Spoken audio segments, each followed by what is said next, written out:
आता तुमच्या सावंतवाडीत car craft घेऊन येत आहे खात्रीशीर car service. Maruti Suzuki car सर्व्हिसिंगचा मुंबई आणि ठाणे येथील 20 वर्षांचा प्रदीर्घ अनुभव आता आपल्या सेवेसाठी सज्ज। पत्ता car craft services private limited, plot number 21, जुना मुंबई गोवा महामार्ग, चितारी हॉस्पिटल जवळ, कोलगाव भोम, सावंतवाडी। आजच अपॉइंटमेंट बुक करा। मुंबईहून गोव्याच्या दिशेने जाणाऱ्या कारचा 9:30 वाजता नांदगाव ऑटो ब्रिजवर भीषण अपघात झाला।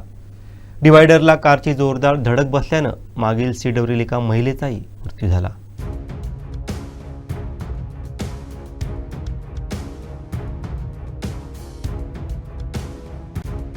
या अपघातात चालक गंभीर जखमी झाला असून पुढील सीटवरील मुलगी कारमध्ये अडकली होती, ती देखील गंभीर जखमी झाली आहे। स्थानिकांच्या मदतीनं जखमींना बाहेर काढून उपचारासाठी रुग्णालयात पाठवण्यात आलं। पोलीस घटनास्थळी दाखल झाले असून अधिक तपास करत आहेत।